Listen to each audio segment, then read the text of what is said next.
Une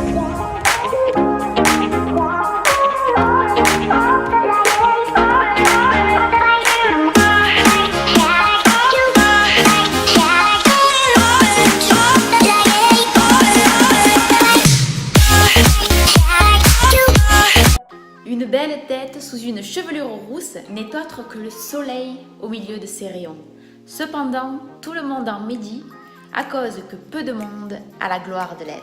Bienvenue à tous, dans cette vidéo nous allons parler des roux, car oui les roux sont un problème dans cette société. Je ne sais pas pourquoi et je ne comprends pas pourquoi depuis tant d'années, depuis des siècles même, ils souffrent de moqueries, de génération en génération.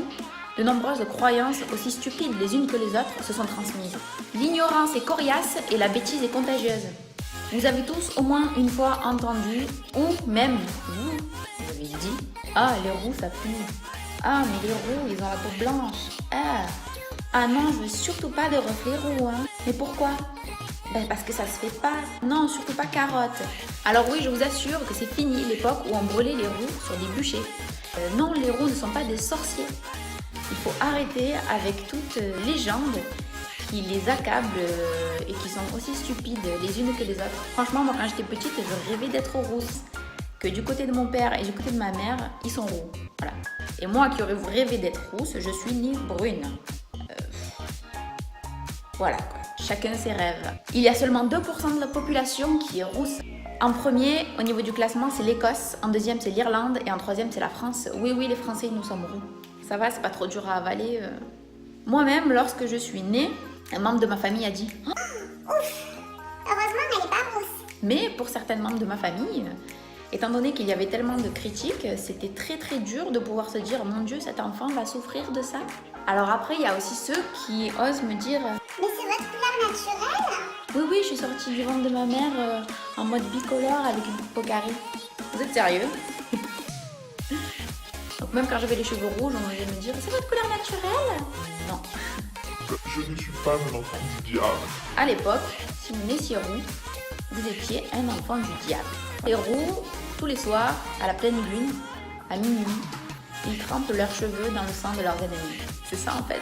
Au Moyen-Âge, la prostitution était totalement une pratique légale. Sauf que les femmes qui souhaitaient se prostituer devaient s'éteindre les cheveux en roux pour que l'on puisse les distinguer beaucoup plus facilement et ne pas les confondre avec les autres.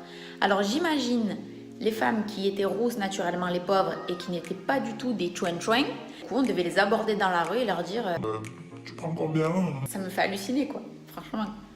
C'est un truc de fou. Pourquoi cette couleur a autant fait parler quoi?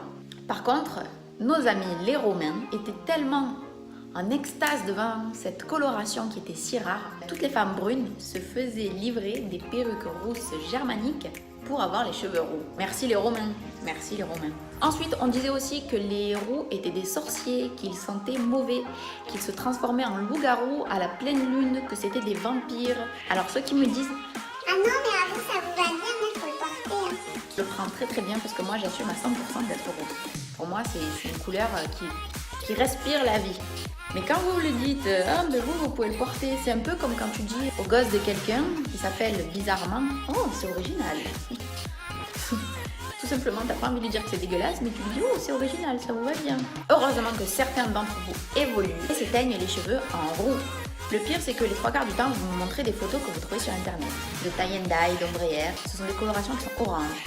Et lorsque je vous montre sur le nuancier ce que c'est, et que je vous dis que c'est du cuivré, là, vous prenez peur. Ah non, mais moi, je veux pas de roux. Hein. Ben oui, mais la photo que tu me montres là, c'est plus que roux. Hein.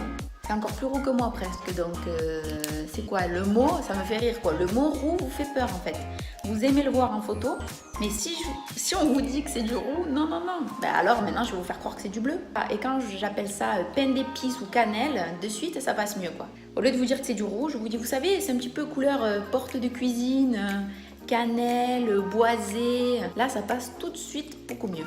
Les roux étaient associés au renard. Pourquoi? Parce que le renard est rusé mais aussi méchant. Donc forcément tous les roux sont méchants, maléfiques. Au Moyen-Âge, on disait que les roux vendaient leur âme au diable et que brûlés par les flammes de l'enfer, leurs cheveux avaient la couleur des braises.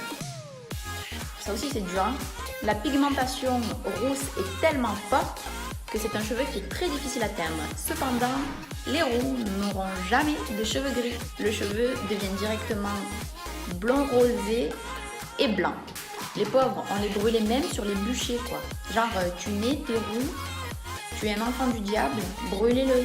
On n'a toujours pas évolué d'ailleurs. En Afrique, les albinos se font brûler toujours car on dit qu'ils sont forces maléfiques. Il y a une citation qui me plaît beaucoup qui dit que l'être humain descend du singe et que les roux descendent du chat.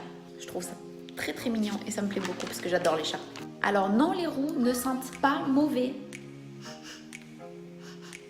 Non, non, qu'on soit teinté ou né naturellement roux. C'est une légende ça aussi. Soi-disant que la pigmentation produit un peu plus de soufre, patati patata.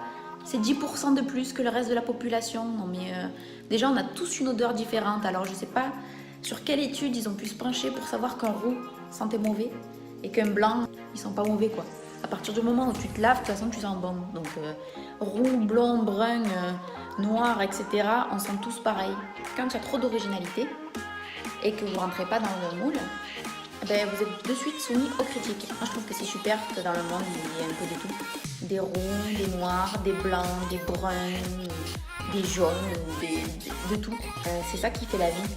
Alors s'il vous plaît, nouvelle génération qui viennent d'avoir des gosses, genre à mon âge et tout, commencez pas à dire des trucs sur les roux à vos enfants, parce qu'après c'est à l'école.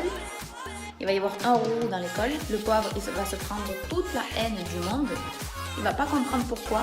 Déjà, il comprend pas pourquoi il est tout seul à être orange dans l'école. Et vous continuez de perpétuer des choses malsaines. Vous imaginez quand même que ça date depuis les Égyptiens, quoi. Non, les roux ne mettent pas un chapeau le soir, ils ne montent pas sur leur balai, ils font pas des potions magiques, ils se rejoignent pas dans la forêt pour faire des sacrifices. Le roux est une couleur qui, je trouve, va à presque tout le monde. C'est tellement pétillant, c'est lumineux, ça donne bonne mine. Et le pire, c'est qu'à chaque fois que vous testez et que vous le faites, ça vous va à toutes tellement bien. Merci à tous ceux qui sautent le pas. Merci à tous ceux qui enlèvent ces idées de leur tête et qui n'en ont rien à faire. Vous faites évoluer les choses. J'espère que cette vidéo vous aura plu, qu'elle n'aura pas été trop longue. En tout cas, vive les roux. Et puis si c'est des sorciers, ma foi, ils ont de la chance, ils ont des pouvoirs magiques. N'hésitez pas à vous abonner pour plus de vidéos, à partager, à liker. Et je reviens très vite dans une nouvelle vidéo.